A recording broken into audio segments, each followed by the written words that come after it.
régie ñi ngi fi àli ak Abdourahmane Fall moom ni ma ko waxee sànq rek nekk conseil technique au niveau du Grand Théâtre mais également nekk tamit opérateur économique am tamit taxawaay ci wàllum parti Awalé dirigé par docteur Abdourahmane Diouf mais tey yaa ngi fi ñëw ci yeneen tànk laataa ñu xuus ci waxtaan bi rek en tant que opérateur économique moom sama xel daa dem ci théâtre saa neex ba wàññee na ko mu ne ko lan lay liggéey mu ne ko opérateur économique naka jëkk moo xam ne médecin la day opérer préparer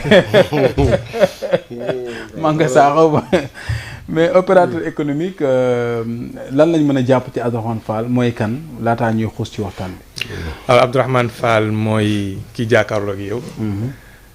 Aujourd'hui maa ngi liggéey Grand Théâtre National comme conseil technique. Opérateur économique bi ngay wax bon jusque parallèlement à ça je suis entrepreneur en herbe si tu veux. pas nag ay am. man kay li ma bëggoon a laaj. waaw question bi dama ko bëggoon reformuler allez-y. Sociologue comment quelques sociologue fait dans les affaires bay nekk entrepreneur loolu. bon c'est comme ça que je voulais poser la question en fait. en fait loolu affaire yi nag dafa yàgg man déjà élève commencé naa entreprendre. Je suis issu d'un milieu très modeste.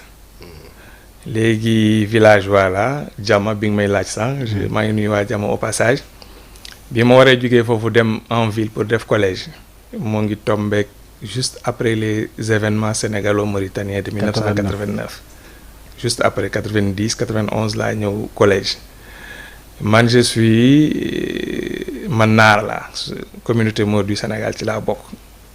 les événements daf ñu frappé durablement. On était un peu à l'abri, on n'était pas une famille riche, mais ça va, il y avait l'essentiel et l'espoir était permis. Mais bi loolu amee nag événement yu amee c'était vraiment la misère totale moo tax seen nga ma war a dem collège. ma demee collège sama famille d'accueil itam demeewul noonu donc il fallait que ma wut pexe pour mën a poursuivre sama jàng loolu moo indi. loolu moo commencé di jaayantu j'ai d'abord commencé par vendre mes articles personnels naa jaay sama montre sama chemise ainsi de suite pour subvenir à mes besoins noonu après nag grandes vacances yi bu jotee damay ñëw fii Dakar. jàppale sama frères yi ci liggéey bu école tëjee bu may ñibbi day fekk ma am assez de ressources mën a jënd samay fournitures scolaires sama habillement yu baale argent de poche à partir du lycée nag. Avec l'âge de la majorité ma war a encore dimbali sama famille c'est en ce moment-là nag laa commencé nekk vrai homme d'affaires si tu veux dama doon ñëw fii Dakar jënd marchandise yóbbu Saint-Louis di jaay pendant l'année scolaire nii bu ñu nee grève wala fête Noël wala fête Pâques dama ñëw fii Dakar j'ai fait mes affaires pendant 1-2 semaines.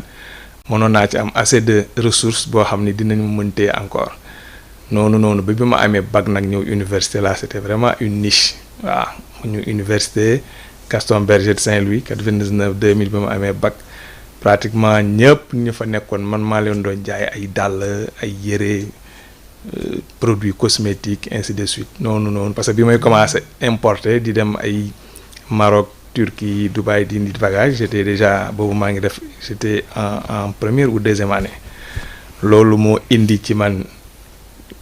mais comme nan nga doon allier les deux bëgg di voyager di def des affaires en même temps di suivre. waaw noonu la doon demee. waaw te alhamdulilah nag je suis parvenu à def samay études ba maîtrise def ay master ak yëpp musuma sàgganee jàng bi. mais ak sociologie d'abord après la maîtrise j'ai fait des masters en. GRH en négociation commerciale internationale def naa management des organisations def naa loolu yëpp.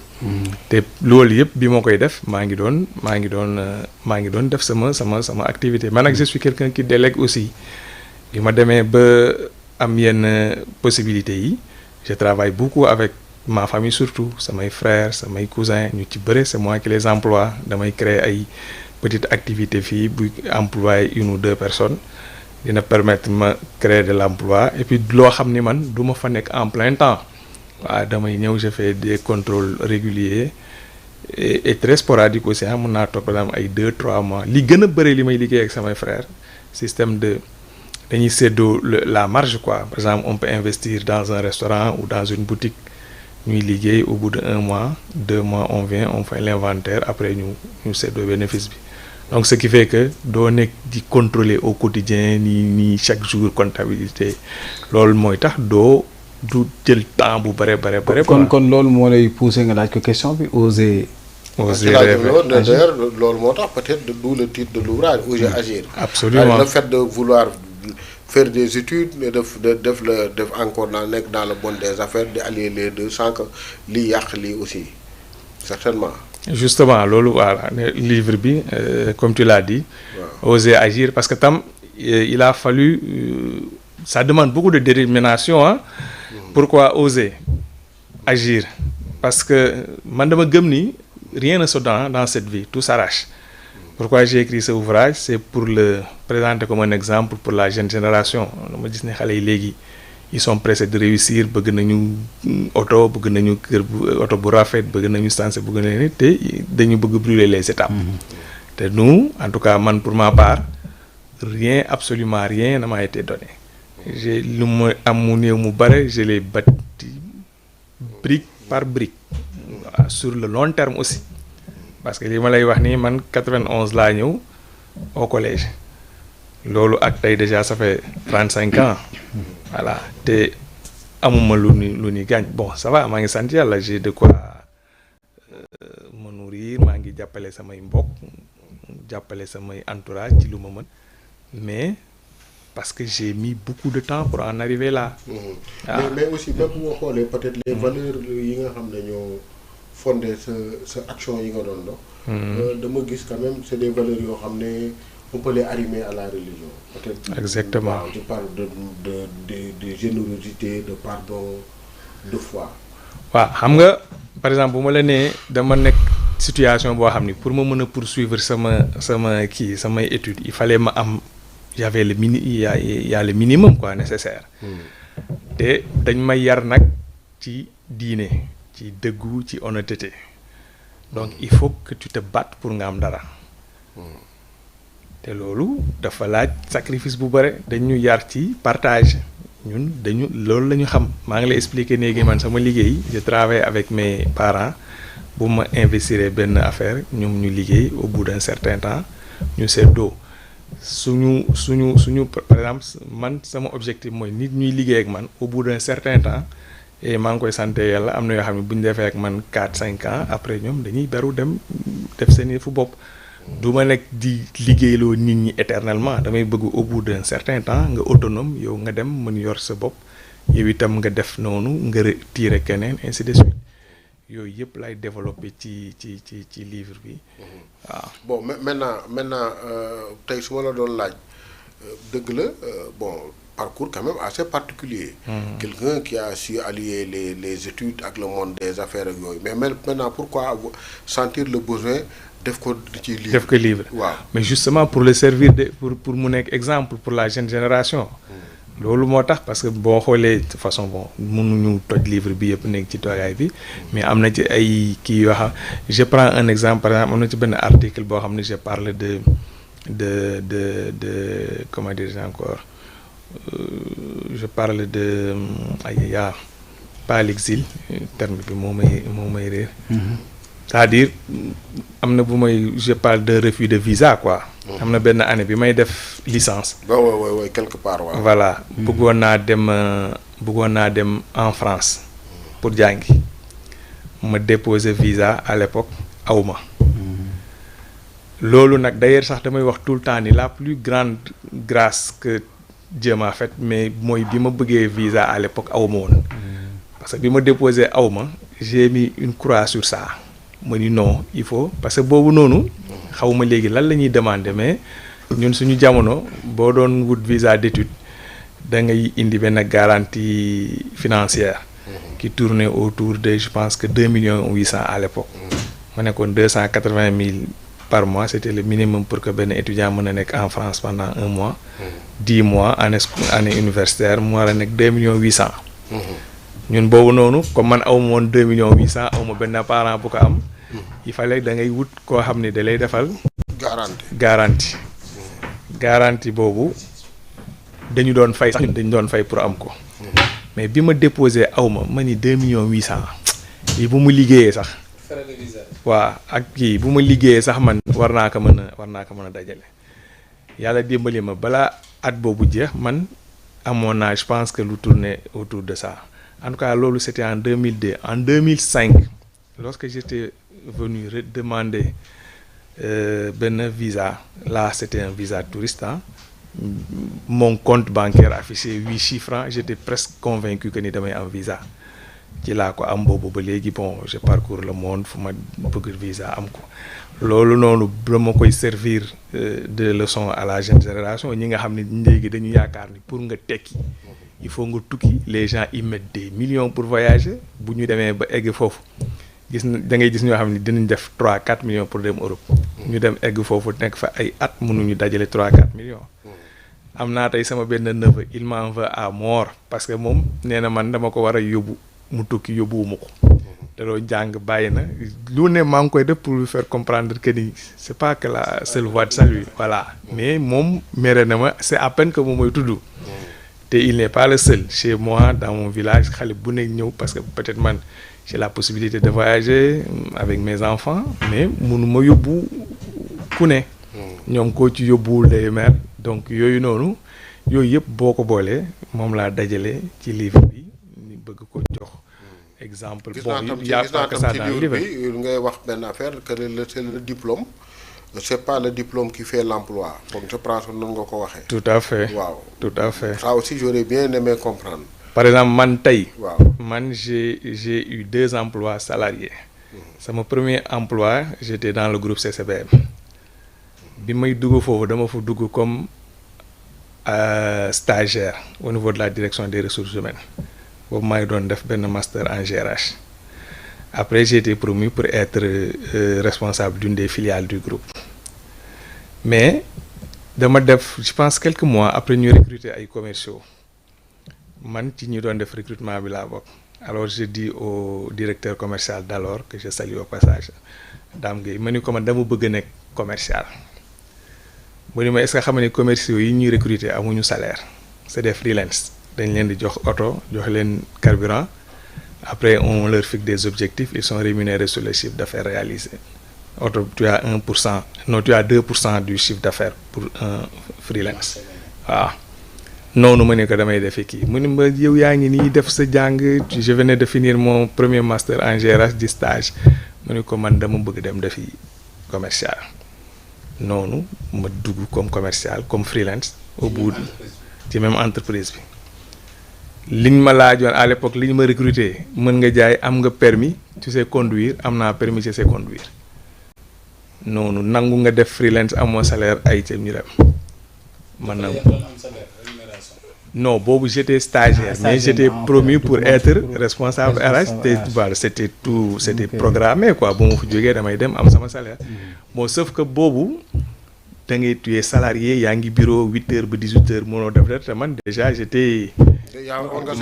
maa ngi am samay activité voilà loolu la bon par exemple tey fi ma nekk nii Grand Théâtre National bi ma fay ñëw di liggéey non dara ñëw ci foofu bala ngaa dem grand non pour expliquer salaire emploi bi laay wax waaw parce que 2 emplois salariés la am quoi moom laa gis foofu tam ni xam nga fay expliquer naa la ni ma fa duggee fii itam dama am sama benn xarit moo nekkoon assistante l'ancien administrateur qui m'a recruté naka yàlla yërëm kii si Bousso moo ma woo waaw benn jour man j'ai fait beaucoup dans l'habillement mu ni ma dama am directeur bu bees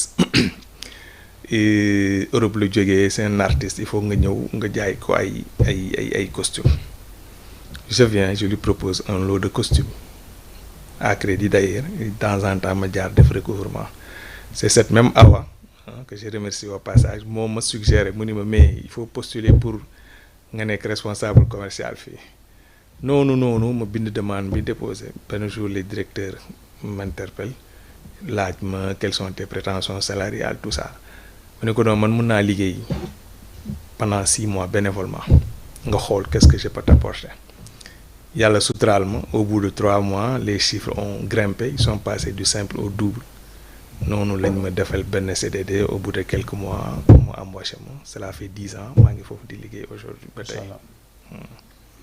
En tant que conseiller technique quoi. En tant que conseiller technique c'est le nouveau directeur moom bi ñëwee fekk na ma nekk chef de la division commerciale. kon yow ci mu damay defal def ma ay promotion costume yooyu. ah mais mën nga ñëw la ma aari costume sax indaale ñu ko. mën na kay sa doyen bi nga àndal costume bay bañ. gis naa aussi. ci valeur dinaa ko def je vais le faire. je vais le faire incha allah gis naa tam ci valeur yi ngay prôné. pour peut-être réussir oser. bi ngay kii agir. naa ngi ciy wax aussi parler beaucoup de générosité. waaw loolu xam nga loolu laa xam aussi ci loolu lañ ma yar. nee naa la ñun dañoo nekk dama ñëw par exemple expliqué naa la li événement naar yi def si ñun. on était parti on était relativement aisé jig-jig amutuñu dara ba dara booloo jeex li ma lay wax ni je me souviens je sais pas en tout cas benn yoor nii village bi ñëpp ñibbisendoo ñëpp dañoo daw bàyyi fi seen alal on craignait la mort parce que naar dañ jàpp ni naar la quoi. ñu on était à Dakar ñëpp ñibbisi bi ñibbisi ñëpp jaakaarloo amatuñu woon dara. waaw léegi nag lu tuut ndeysaan am na sama benn frère yàlla na ko yàlla yërëm je me souviens mu indi woon na période boobu noonu indi woon na benn saaku ay pièces moo ci nekk moom dañu amoon boutique dafa doon faral di dem ci banque bi wecceeku une grosse somme d'argent par exemple ay 300 wala ay pièces quoi pour mën di wecc voilà léegi bi ñuy daw di ñibbi dafa indaale woon saak boobu noonu je pense que ay 200 000 moo ci nekk ci ay pièces 100 francs bi ñu ñëwee ñu tas ko village bi séddale ko ñuy am 15 000 20 000 donc loolu kii de solidarité boobu ci loolu laa manqué et puis voilà ba tax na bu ma te loolu aussi ci man la bokk man li may dundal daal mooy may jàppale ay doomu aadama.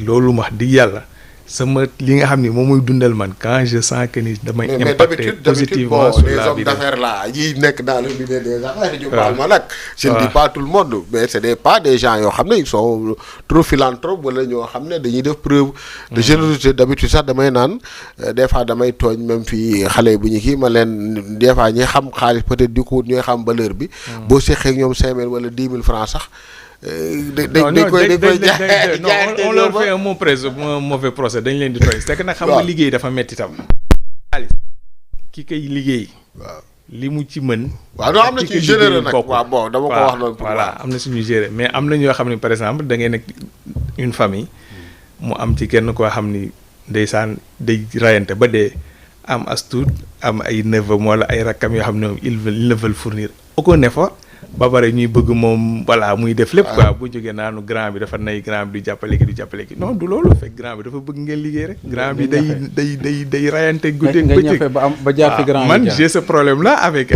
mes mon entourage mais bon j'essaie de le surmonter rek xam naa ni peut-être gis bu moo bokkul mais aussi après tout tam àdduna loolu la bu la yàlla dimbalee man y a eu des gens qui m'ont aidé dans la vie am na te ñoo xam ne xamuma leen y a des gens qui m'ont réellement aidé je rends hommage à ndeysaan yàlla na ko yàlla yërëm j'ai un ami bi may def sama premier master en GRH j'étais le cadet de la promotion en fait j'étais man ak sama benn xarit c'est mon meilleur ami d'ailleurs Jaxate que je salue au passage ñu ñoo ci nekkoon ay étudiants tous les restes c'était des professionnels ñii ñu ngi banque il y avait 2 colonels de l'armée il y avait beaucoup de cadres de la BCEAO à l'époque ñun ñoo fa nekkoon ay étudiants man j'étais étudiant en maîtrise en sociologie moom étudiant en maîtrise en géographie am ci benn pas ndeysaan moom moo ma dimbali man tey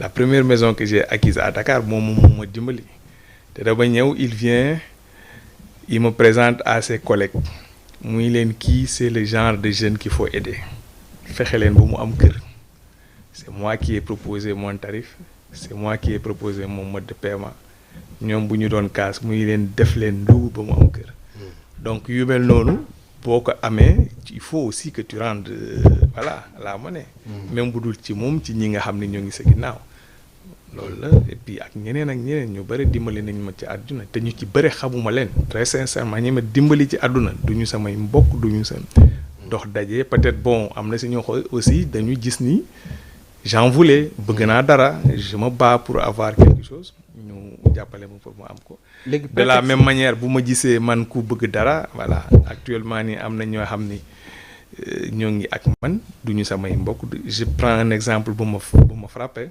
am na j'ai quelqu'un qui travaille avec moi mais il est parti il y a quelques mois de cela benn cabinet d'avocat moo ko débauché et voilà maa ngi koy souhaiter bon vent parce que ñooñu liñ ko mënal man mënaluma ko quoi.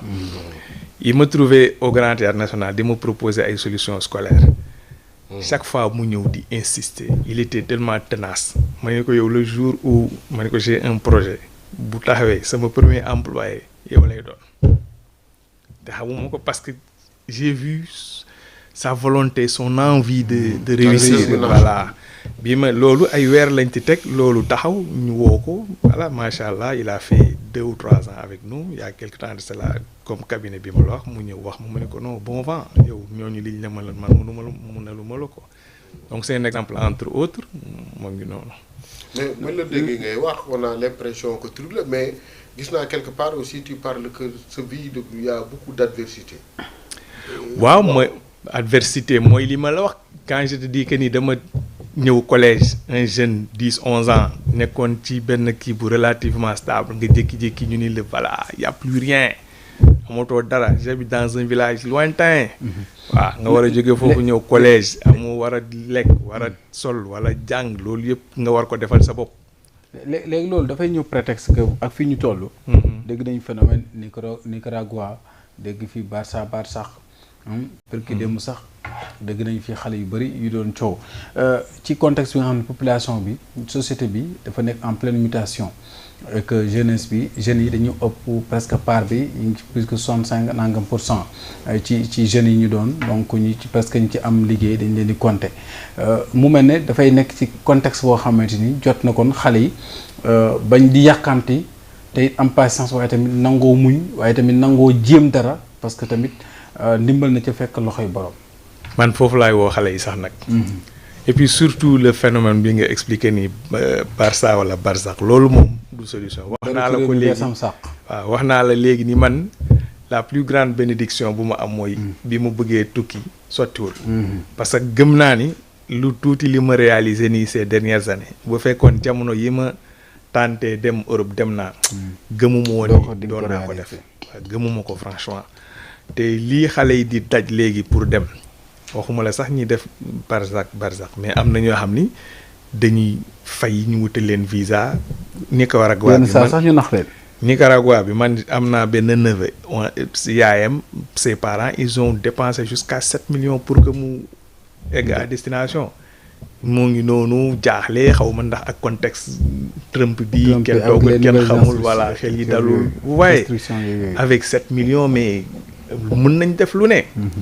7 millions aux États-Unis wala en France c'est rien du tout.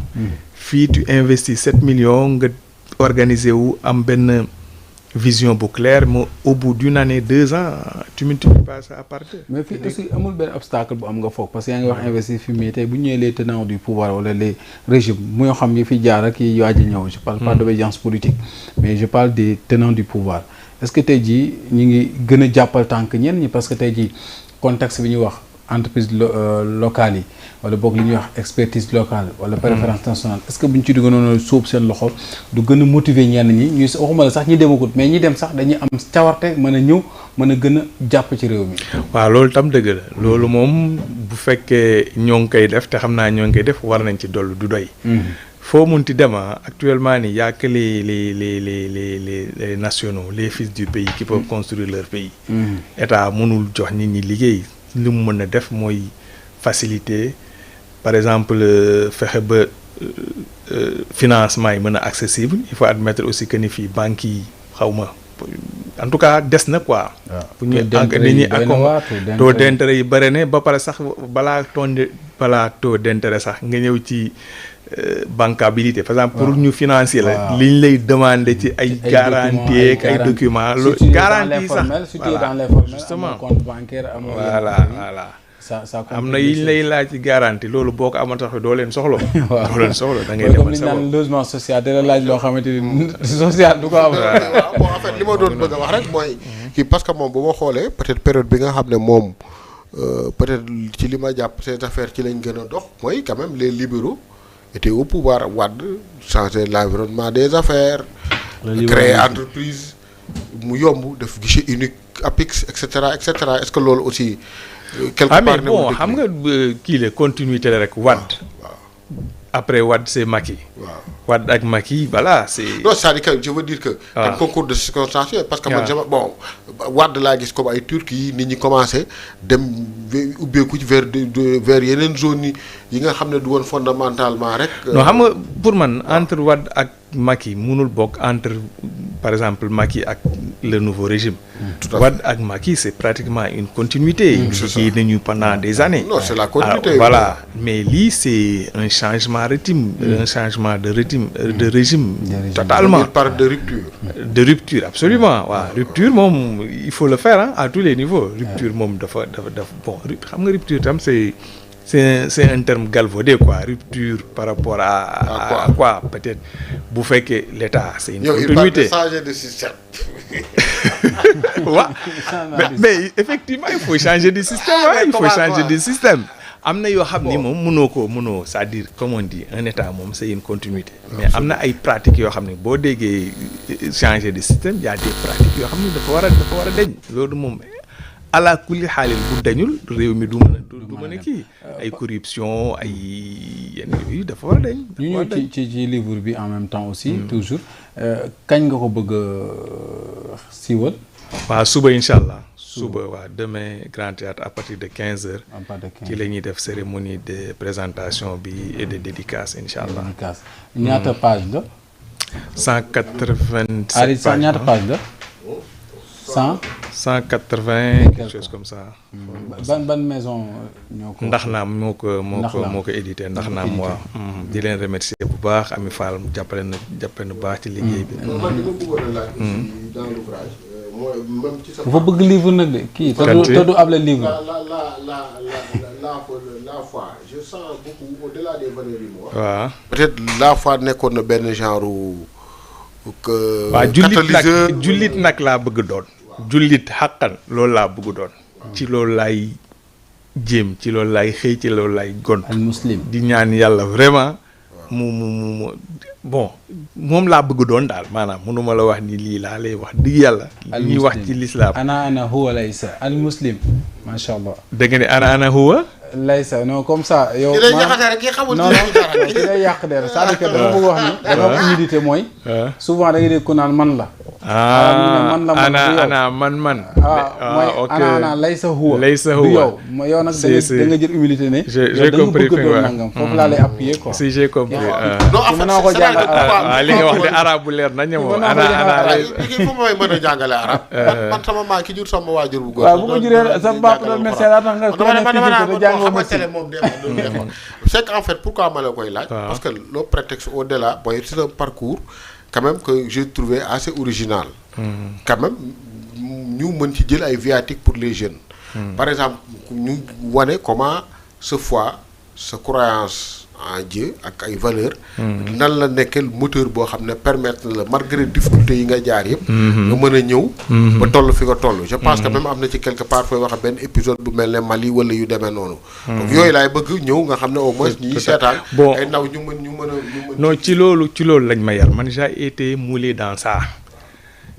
xam nga sama papa am na expression boo xam ni wala ñaari expression yooyu mu ëpp lu doon revenir bu may defal ay ndénkaane wala dara daf may naan léegi bés gëm mooy njub maa ngi lay dénk njub ci naar léegi bés gëm lu waar sleetak li ëpp solo mooy sa julli yàlla xam ne ni ñaari expression yi nii da doon voilà tout le temps loolu rek laay la comme village laa nekk dama fay ñëw ay week-end wala mais bu may dem wala saa yu may bu may tàggatoo wala voilà yóbbaale daal mooy loolu léegi bis gëm lu waay arsaleetak loolu ci loolu laa kii loolu tax na par exemple ci livre bi on n'a pas dit ça mais j'ai un projet institut islamique bu mu bëgg ériger parce que livre bi c'est 3 volets là benn bi mooy li ñuy waxtaanee nii un peu mon parcours et tout ça que je veux servir d'exemple pour la jeune génération en deuxième parti, je parle de ma vision parce que je suis candidat aussi à la mairie de Dinañ Diama. dinañ ci ñëw ci Ah, politique bi. ok. mais voilà waaw dinañ ci ñëw mais avant ñu ñëw ci loolu aussi est-ce que noppi nga pour dëppal ak xarala yu yees yi ci parce que xam nga tey ji tamit dañu nekk ci contexte boo xam ne les gens ne lisent plus. wala boog quasi totalité bi léegi les gens presque. li ñu gën a utiliser mooy waaye les nouveaux outils wala la nouvelle technologie ak numérique bi est-ce que noppi nga pour gën koo adapter ak loolu pour que les gens puissent quand même ñu mën koo approprier ak réalité yi. Non absolument pexe amul loolu fu mu toll nii loolu boo ci nekkul voilà tu es relégué au second plan. Par exemple dans mon programme par rapport à la commune de Diama loolu je fais allusion à ça. Inchallah am na un vaste programme par rapport à ça numérique sur toute l'étendue de la commune une commune très vaste quand même. Mais inchallah yaa rabbi progressivement. dinañ ñëw ci commune bi. Abdourahmane Diouf lu la boole ak moom. ah Abdourahmane yaa tuddal nga ma nag ku ma. moo préfacé sama livre. Abdourahmane Diouf sama professeur la. jàngale moo ñu boole en vérité avant que ñuy bokk parti jàngale moo ñu boole. En 2010 dama doon def benn master en négociation commerciale internationale moom mu ci intervenir ñu ñëw suñu premier cours wallahi je suis tombé sous le charme du bonhomme tellement le cours était agréable. moom moo doon def cours bi. moom moo doon animer cours bi waaw le cours il était tellement agréable un vrai régal noonu après on s'est lié d'amitié lui et moi. Inch'Allah àddina di dox moom def na politique avant bi ma koy xam moom defagul politique. bi ma commencé de politique on a gardé nos relations mais j'ai pas voulu faire la politique bien qu'il a fait appel à moi pour mu ñëw militer ma ni ko non ça m'intéresse pas.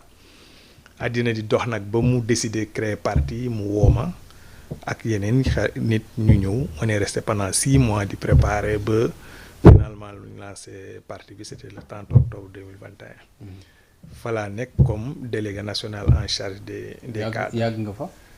membre fondateur la. membre fondateur la waaw biñ koy avant parti bi déggoo ma ni la on est resté pendant 6 mois di ci kii ba le bi waaw voilà 6 mois nekk naa membre 6 mois avant que le parti n'existe. kon daal yaa yore structure yi ci des cadres. secteur privé. privé waaw secteur privé national ci awale. léegi moo tax nga bëgg a awale Diama ci yoon bu baax lan moo la dugal ci loolu aussi. alors. awale ca Diama waaw. waaw awale moom dama ko yóbbu Diama le 8 février incha allah léegi Diama léegi barrage ba fa nekkoon. yow beneen kii nga fa bëgg a créer bëggoo dara barrage ko sur le plan économique mu développé. donc moo tax sa xel dem maanaam da ngaa delluwaat cosaan. justement fàtte woo démb. musuma sax jóg nag man musuma fa jóg. bu ko aar bi nga xam ne gëj na Louga xaw man at gëj na. non moi il reste rarement laay toog 1 mois bu ma demul Diama rarement. très rarement de tout le temps nag li ma lay wax nii de tout le temps. ak ni mu soree ginnaaw saa ak ni mu soree rarement laay toog 1 mois bu ma fa demul. alors que li ma lay wax nii nag boobu dara du dara aw ma woon ambition wu maire ni rien parce que foofu c'est une partie de moi. macha allah foofu alhamdulilah j'ai bourlingué un peu partout. ci àdduna bi mais foofu moo ma dàqal fu yàlla bind. je me souviens bi may njëkk dem mag dama dugg xool kaaba bi. ma nekk bu mu mënoon buddi yóbbuwale Taba Tres.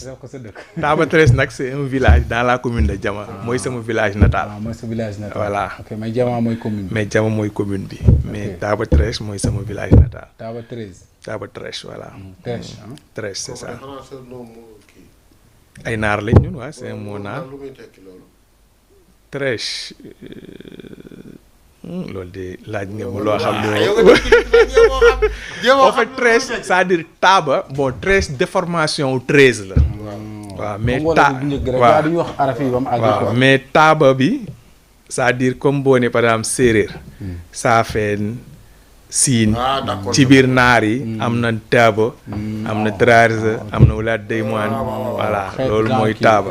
genre identité yooyu. voilà. loolu mooy turu village bi quoi. léegi nga bëgg nekk candidat ci élection yu dëkk mooy ci dëkk boobu di Diama. et pourquoi vouloir bëgg foofu nekk au-delà de. les défis quoi lu la poussé ba nga bëgg ci soobu ba xam ne fii kat jar na changer. waaw mais bon xam nga. lan nga gis ne doxu fa wala ña fa nekk doxaluñ ko. li fa doxul bëri na dafa doxul bëri na quand bien même nag bon maire bi fa nekk nii mu ngi foofu depuis longtemps. que je nee na salue ku sa au wujj di passage. sëlam doo set. wolof ma naan ku sa wujj di sëlam doo set. ah non laa tooy da nga ne li ma manqué ok bëri na quoi. ok non loolu du ci moom sax. du ci moom ah. parce que ak xam nga Jama. du commune bu ndaw. nee naa la c'est une commune qui fait. c'est une commune rurale ñaata village ñoo ko wër. ay 85 villages à peu près. bëri na waaw et c'est une commune qui fait 3 fois la région de Dakar. Dakar c'est à peu près 550 kilomètres carrés. Jama c'est 1450 kilomètres carrés. commune vaste na am na suuf bu doy am na ndox bu doy am na ay gros businessman yu bëri. est-ce que am na potentialité yenn potentialité yi du fa jeex nag justement mais nag les gens ils sont dans la misère li fa manquement yi dafa bëri. maire bi mu ngi def lu mu mën a. mais nag yàgg na fa aussi yàgg na fa aussi xam nga am na fooy toll. après presque 30 ans daal da ngay joxe yeneen jours yi suuf. voilà après plus de 30 ans même bu fekkee mën nga mais day am fu muy toll. da ngay atteindre ba say limites quoi voilà léegi da ngay dem bàyyi la jeune génération ñëw innover tuuti. mais est-ce que aussi ñoom des fois du ni ñu xaw a tëggee communes yi ni mu demee est-ce qu'ils ont assez de ressources pour mën a def yenn. waaw parce que jamono tam bu fekkee amul yenn est-ce que le maire ressources yi n'a nag pas assez dina am ay ressources. mais nag pour mën a doxal. bon am na tam ay niche peut-être que ni moom kiiwul li potentialité wu kii bi commune bi yëpp kiiwu ko exploré wu ko tey budget bi commune bi am commune de Diama man par exemple maire en une année 2 ans je suis sûr que le budget va passer du simple au double parce que y a tellement de ressources am na foofu ay agrobusinessman est-ce que il nu war a fay commune bi yëpp ñoo koy fay ak RSE yi surtout yooyu noonu man pour man c'est-à-dire bu amee collecte boo xam ni bu jaar yoon loolu compte non tenu nag des partenaires étrangers partenaires extérieurs yi man ci ñooñu laa gën a yaakaar sax pour développer la commune parce que mais foofu kii bi la migration irrégulière bi sonal leen trop zone boobu. migration irrégulière c'est-à-dire. mooy xale yi jël yi dem waaw. am na nag mais bëriwul trop comme ni ma koy déggee dans les. yeneen zones yi comme quoi ay par exemple. waaw mooy zone yi am côté yi am voilà yi am en général ci kii am pêche. laa gën a gis mu gën a bëri en tout cas fële moom bëriwu fa comme nu mu bëri. mais est-ce que tey jii par exemple. sur le plan agricole lan moo fa dominante lan moo fa dominé. ci ceeb foofu c'est la vallée ceeb moom moo ëpp lu ñuy bay foofu. foofu moom activité yi ceeb la mbay la ak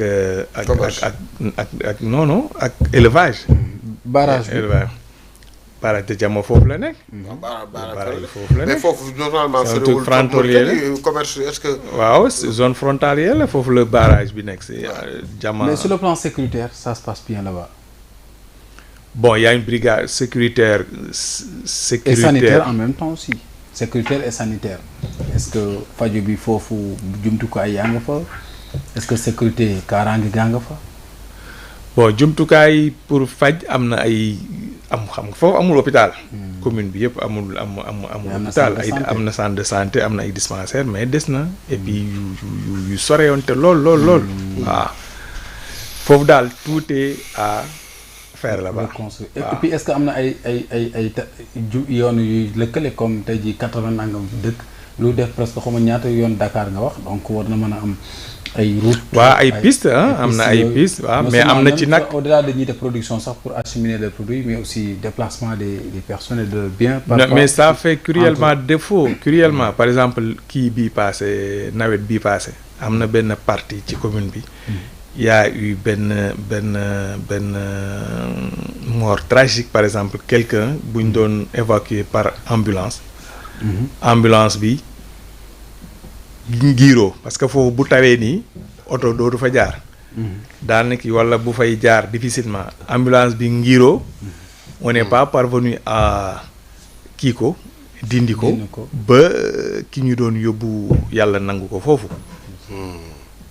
donc ñooñu ils ont un réel problème d'accès sous zone de Mbawar foofu noonu. mais est-ce que le problème majeur est-ce que sur le plan politique est-ce que natt nga poids bi yow ak bu dee am nañu ko xëccoo wala yow est-ce que foofu ñi nga xam ñoom ñoo di askan bi xam nañ ne bu baax est-ce que donte yaa ngi wax ne daan nga dem peut-être xëy na dem yi daan nga dem sa dëkk peut-être am nga fa village natal mais la commune xam nga du dëkk commune bi c'est l'ensemble des villages ñoom ñoo koy composé.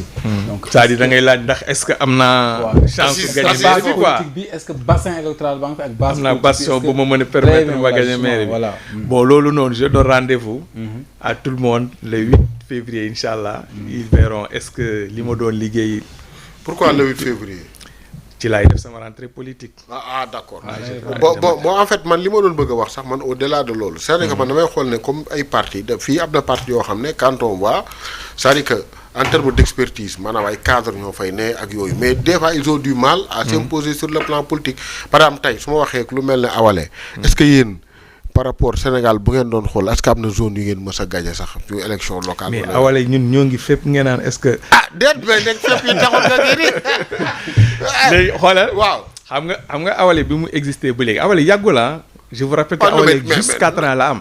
ci diggante bi yan Awalé 2021 la. waaw déjà 4 ans la am bi mu juddoo. waaw moo ngi tase première élection locale bu 2022. waaw boobu noonu bokkuñu woon parce que mu ngi doo ko juddu defaguñu sax 3 mois. waaw après lan moo ci topp élection législative 2022 toujours waaw. 2022 boobu noonu on était parti en coalition mooy Aar Sénégal. ak waaw boobu noonu c'était pas wala coalition la woon. mais coalition bi amul leen woon lu bëri. waaw benn député lañu am amuñu woon lu bëri. donc ça montre que dañuy doog a juddu.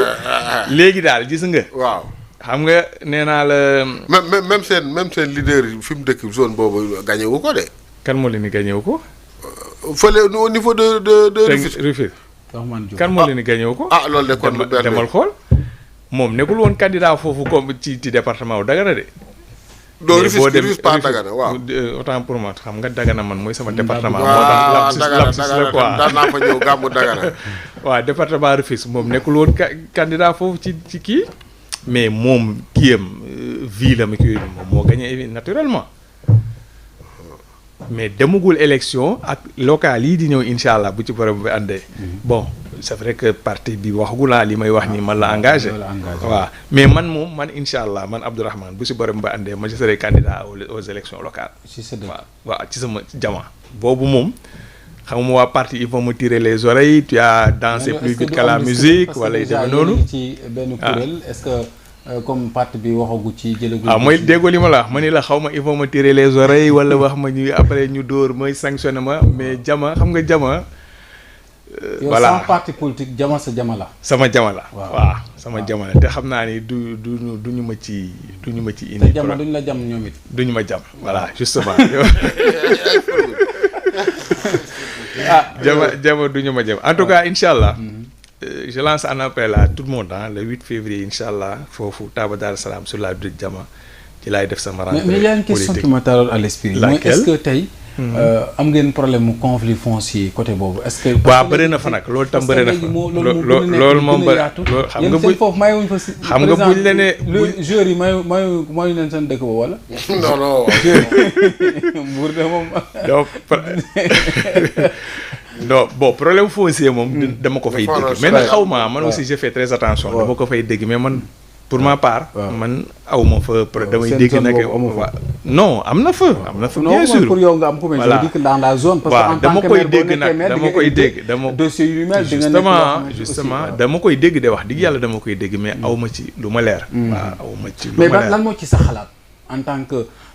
futur maire en tant que koo xamante ni bon par exemple gis nga ci sama visite yi ma doon def tout récemment dem naa ñu nga Mbérès d'ailleurs am na benn kii bu ma frappé quoi Mamadou Diop il s'appelle mu ni ma depuis 2002 en tout cas ça fait ay 12-13 ans moo ngi bay mais day louer le pain de terre bu mu bayee depuis 12-13 ans day louer fu mu bayee j'ai trouvé ça aberrant ak nii commune bi toll yow nga nekk doomu commune bi yow benn source de revenu nga am mooy mbay te mënoo am foo bayee da ngay louer chaque année da ngay louer foo bayee loolu noonu parce que y a problème mënuñu am suuf bu toll nii ay nit dëkk ci commune bi ñoom lii rek la ñu xam lii mooy seen liggéey dem di louer fu ñuy bayee pendant plus de 10 ans loolu une fois maire dinaa gëstu loolu ba xam se trouve le problème mais nii nag mënuma avancer ci Fall non xaaral ma laaj ko fii tuuti Fall xam nga tey par exemple xam nga man léegi ci sama biir wax maa ngi ko doon wax naan peut-être Sénégal man li ma jàpp mooy problème bi mu confronté wu mooy problème mu nan la ñuy doxalee économie bi yow dëgg la politique nga fi nga bokk ki nga àndal mi ngi dans la majorité présidentielle mais aujourd'hui mayoo ma sax fi ma eggalee ma ak moom mais baax na c'est bon waaw mu Abdourahmane Diouf waaw dafa dana ci jaar dans la majorité présidentielle mais nga nekk encore dans le di entrepreneur nekk dans le monde des affaires mais actuellement ñëpp ñu ngi jooy na réew mi yi fi dafa dëgër këj est-ce que yéen tam waaw wala yéen ñu féete côté nguur gi àddaako ab d'affaire affaire yi non affaire bi gis nga lii metti moom ci ñëpp la metti féete nguur gi yeeg féete fële mais wax naa la ko sànq ci sama tantôt ni adduna bi yëpp moo metti lii actuellement xam nga man ak Fall des fois lu tax Fall xam nga des fois explication yooyu du ma ci xaw a du la convaincre parce que ku fi ñëw xam nga man genre boo ku ñëw régime bu ñëw ne par exemple ñi il parle de dette cachée ñi ngi nangam parce que ñaare man li may faral seetlu régime bu bees moom ku ñëw toog ñi la fi jiitu moom da nga ne liñ la fi bàyyil baaxul même France gëlee sax da nga fay dégg ay coow yu demee noonu aujourd'hui comme justification ñoom Macky bi ñu fi nekkee il te parlait de Covid ay guerre yu suñ ko mais c'est que aussi xam nga y a un fait gis nga mais itam la même chose ngeen di wax en fait alors que 2 ans et quelques quand même on aurait pu changer xam nga man des fois dama leen doon tooñ fii et je pense que mi ngi fii ma ne leen ñun malgré lu ngeen ñu décrire situation bi ngeen fi fekk coachingu Pape Thiaw laa bëgg ngeen defal ma mooy contre RDC on a été mené 2-0 mu ñëw 3-2 man léegi sax bàyyi naa ak RDC bi ko li mu def ci final bi laa bëgg. waaye léegi yow yaa ngi fàttaliku Macky bi mu ñëw au pouvoir en 2012. waaw bien vrai que Macky nekkoon na fii sous le règne Abdoulaye Wade xam na maîtriser na loolu yëpp waaw. mais teel na ko gérer attends mais ba léegi ñii itam ñoo ngi koy gérer mais yow lan moo indi woon billet yooyu ñuy naan réew mi dafa Macky billet 500 francs ñu doon ko wooyee Macky. le billet de 500 francs là. Macky lañ ko doon wooyee. parce que dëkk bi moo metti woon. on est resté en tout cas daal man. man ay fukki dërëm laa billet 600 yooyu moo fa réer nag. kan ma xam ne xoolal. non mais contexte yi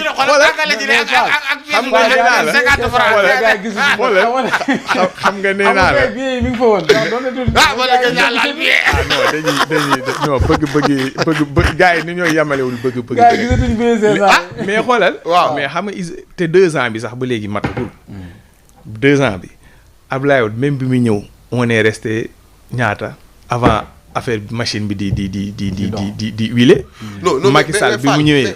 on est resté non mais nañu xaar tuuti rek léegi après de maintenant. xam nga tey. yow daal bàyyi ba xoolal xam nga bàyyi ba 3 avril. xaaral 3 avril anniversaire u 2 ans yi. waaw non 2 ans kay weesu na. non ay guguñ fa. xam nga tey jotoon na exemple xam nga Wade bi mu ñëwee.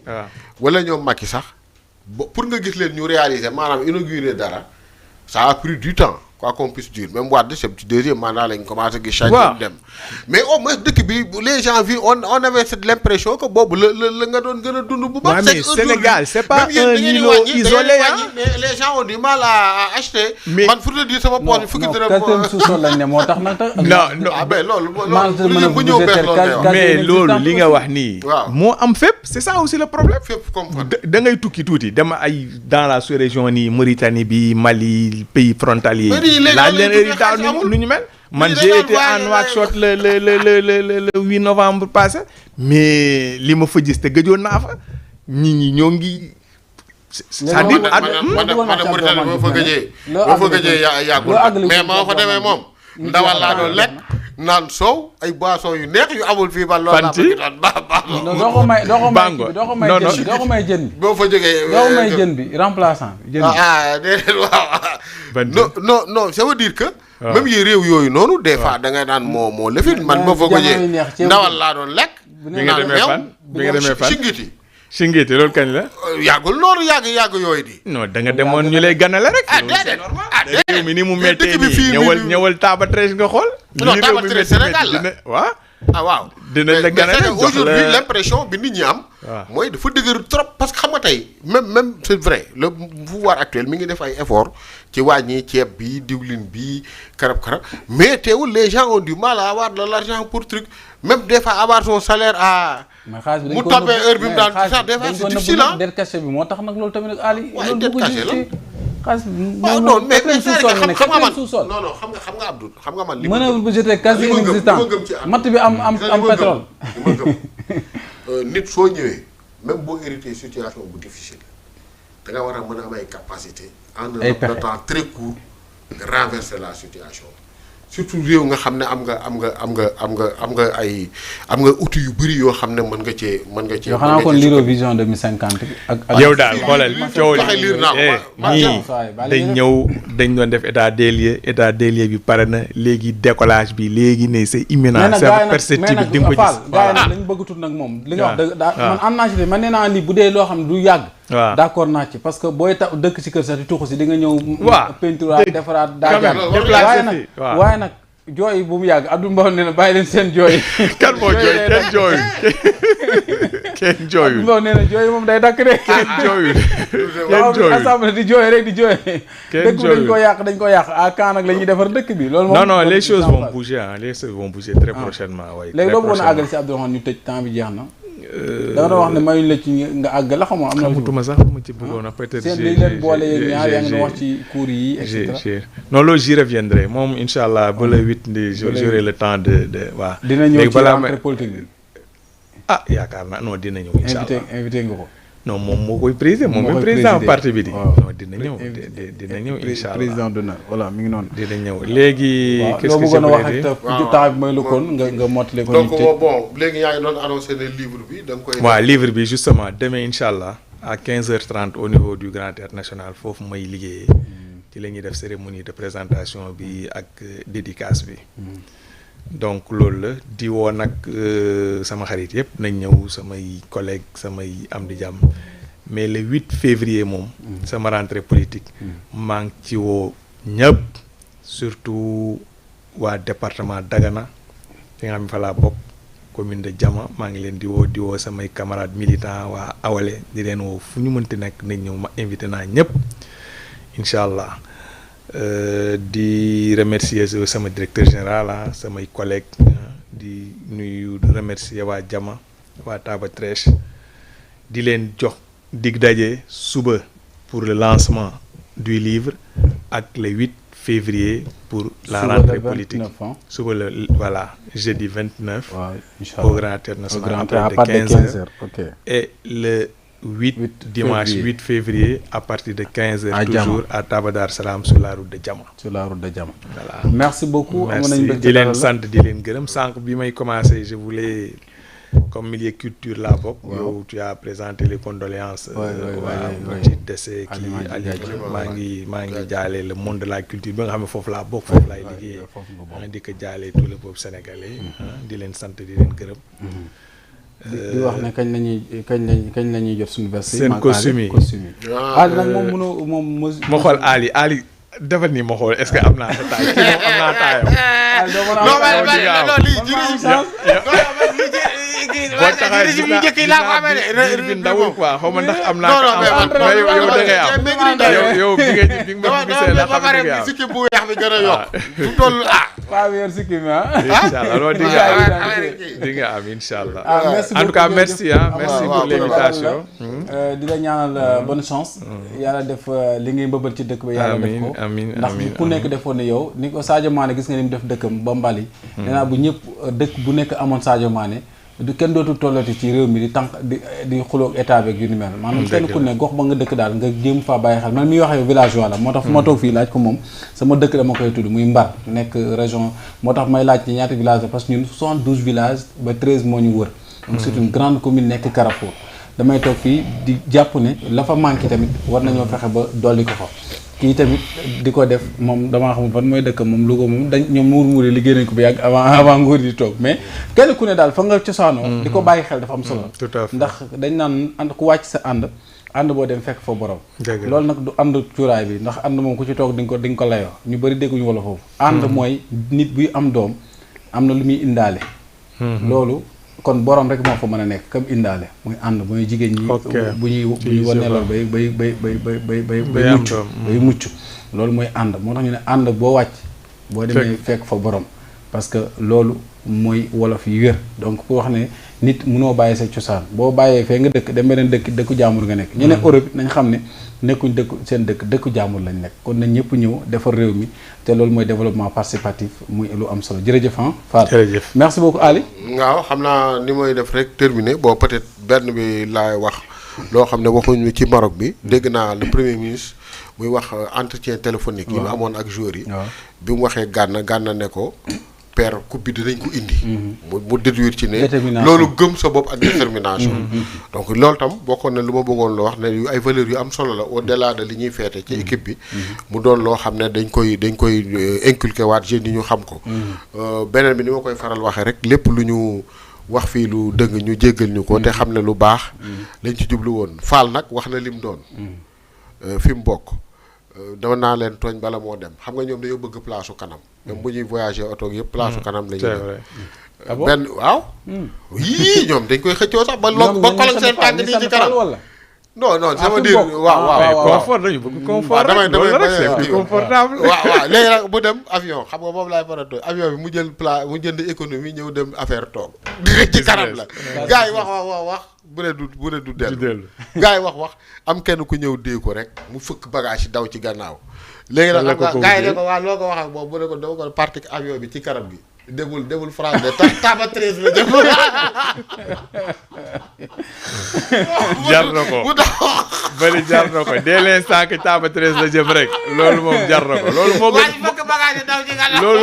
moo gën classe affaire économique bu jëm Taba 13 moo gën classe affaire bu jëm New York merci beaucoup yàlla defaral suñu réew mi amiin jërëjëf dañu naan indépendance man sa bopp moom sa bopp baax na waaye mënal sa bopp ko gën waaw souverainisme baax na lool waaye tamit fexe ba am indépendance loolu dafa am solo donc nañu ñaan yàlla yi def ñu dem ba mënal suñu bopp ba mën a moom suñu bopp bu ko defee boobaa nag ñu mën di sax ñee suñu bopp ndax boobaa dinañ tax lépp daal di mën di yem jërëjëf kon ñu leen di jox dox daje incha allah suba daañu dalal Arouna Deme waxtaanee lu jëm ci tàggat yaram bi rawatina décision yi nga xam ne ñu ngi koy xaar daanaka 48 heures la ñu waxoon ñu war a ko délibérer au niveau de la CAF par rapport ak dem seen visioconférence bi ñu doon amal